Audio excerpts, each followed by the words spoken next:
Hi, my name is Madison Martin, and this is my chapter presentation. For my chapter, I chose Chapter 2, which is the overview of interpersonal communication, basically explaining what interpersonal communication is, how it can help us, and how it affects us in our work and daily lives. Interpersonal communication is communication between two or more people where they exchange ideas, share personal experiences, and even exchange information where they use verbal and nonverbal communication. Verbal communication is communication using words. Nonverbal is like using facial expressions and like your tone and your body language and no words. And then interpersonal communication can help you become a better and more trusted friend in school. In school, interpersonal skills help students clear their doubts, develop better relationships with their classmates, and even become better collaborative workers. And I have a video over what interpersonal communication is and how it helps us. Stop asking research questions to ChatGPT. Its answers are not reliable, and they are difficult to be fact-checked. It's just not meant for research. But Liner is different. The full screen won't work.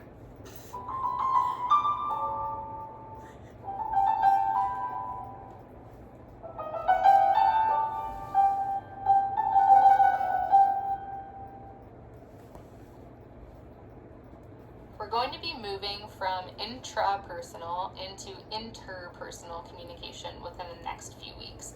So we're going from communication that happens within our heads to communication that's actually intended for another person.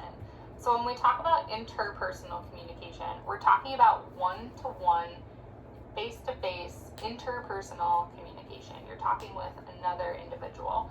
What this is going to do is it's going to point us to thinking intentionally about relationship building in a whole bunch of different contexts. But before we dive into the specifics within interpersonal communication, we want to walk through, similar to intrapersonal communication, how this can relate to different contexts and aspects in our life. One thing that's going to stand out. So intrapersonal communication is like how you think about things in your head and like what your thoughts are on things, and interpersonal is actually talking and communicating with someone. Here is that the relational aspect is all the things of interpersonal communication. There's not really something to narrow that down to because interpersonal and relational can kind of go hand in hand. So instead, I want to spend more time talking about the connections to spiritual and professional contexts in one's life. When we think about spiritual contexts, so contexts for our faith, one thing that stands out to me is the importance of interpersonal relationships in accountability, in mentorship, and in friendship and community with other believers. One thing that So basically what it's saying is like when you're faithful in something, you need to have others that you can talk to about that and hold you accountable to what you believe in and like just remind you how that helps you. A lot of people speak to is how we can go from a large church with many different people included to specific relationships within that church, and how those relationships that are kind of spiritually or faith focused can be very impactful in our own walk, in our own journey with our faith.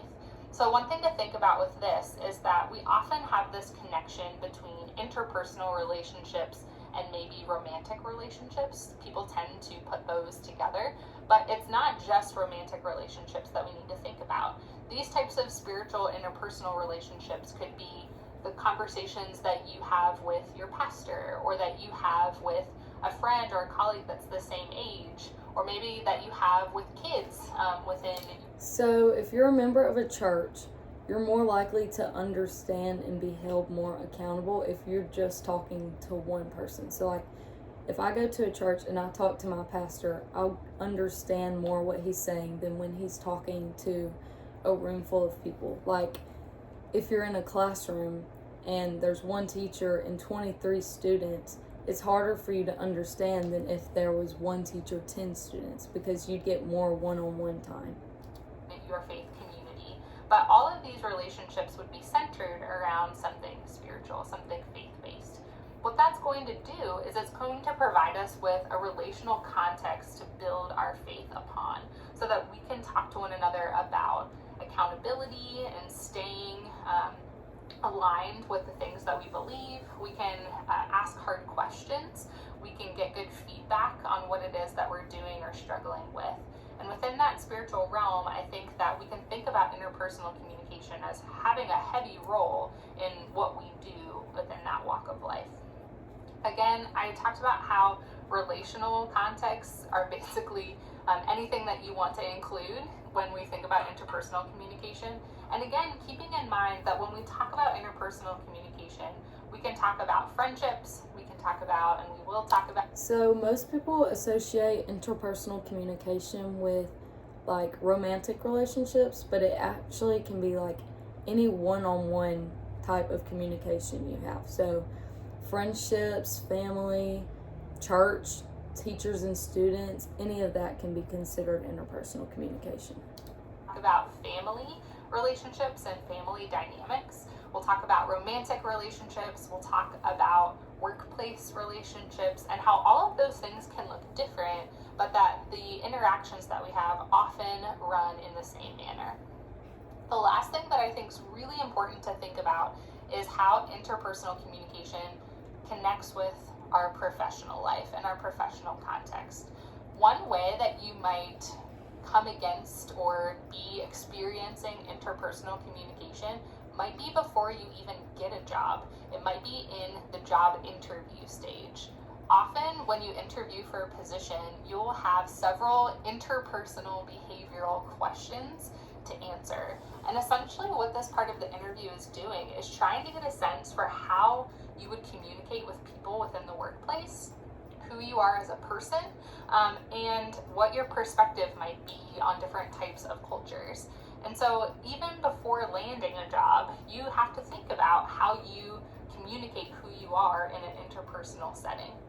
Once you're actually in a workplace environment, your professional life and your professional career is going to be heavily impacted by the interpersonal relationships that you make with people within the bounds of the walls of your company. I think there's not enough emphasis on how impactful and important workplace relationships are on things like a worker's satisfaction with the work that they're doing.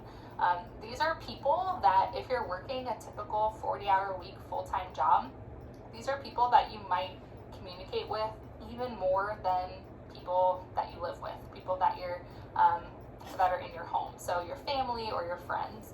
And that is really a lot to think about, because if you're interacting interpersonally with your colleagues, there has to be something there that's really digging into who you are as a group of people, how you're advancing your career and your job. But it goes beyond that too. If you're not sharing an interpersonal relationship with a colleague, you don't talk about anything but work. That's going to put a different lens on what your workplace environment is and looks like than if you're able to share outside of the bounds of work with one another. So as we think about all of these things going forward, I really want you to think about interpersonal communication and how that could be a part of your spiritual life, your relational life, and your professional life, looking deeply into those contexts in the weeks to come as we start to dive into the components of interpersonal communication. Check. Done. Okay, so that video really showed how important interpersonal communication is and how much we really use it, whether you notice it or not. And like, interpersonal communication forms really important relationships that we need. Okay, so Maslow's hierarchy of needs is this model that shows that self-actualization is at the top. Then it's your self-esteem, your social needs, safety needs, and physiological needs. And that just shows the importance of them. Physiological is the air, water, food, and rest, like just stuff that you need to live. Then there is safety needs, which is like security, health, employment, property, like those are stuff to get you by day to day and to keep you safe. Then we have love and belonging, which is your family, friends, intimacy, and sense of connection, which is stuff that helps us, like, it helps us be happier. And then we have esteem, which is respect, self-esteem, status, strength, and freedom.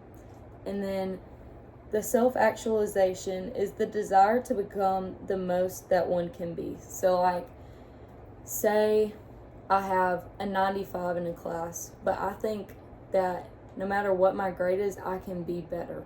So I can work hard and be better. Or say I'm the best on my team, but I still know that there's room to grow and I want to be better. So I still practice and try to be the best, like the best I can be. So, interpersonal communication can achieve many things, like you saw in the video, but it can improve your personal and professional relationships, like your work life, which is very important. It also helps people better express themselves and their emotions, and be even more aware of the emotions you and the people around you are experiencing. So it helps you understand like what people are going through, how they feel about it, and it can help you help them acknowledge those. The uncertainty reduction theory was a theory that suggests that human beings are uncomfortable with uncertainty and seem to try and predict the trajectory of social interactions. So basically, it says that when humans are uncomfortable with something, they usually try to, like, when they're not sure what's going to happen, they try to predict what could happen, how they could, like, stop something that could happen from happening, or how they can make something that they need to happen. So the process of reducing uncertainty consists of using communicative skills to minimize or get rid of the doubts of uncertainty in any sort of relationship. So, like, they need to communicate and understand, like, what they're feeling might be wrong and how they feel about it. So, there are many ways to reduce uncertainty, but some of them are to observe the person, like acknowledge and understand who and how they are, how they feel about certain things, what they do, like what they enjoy doing. Just understand them.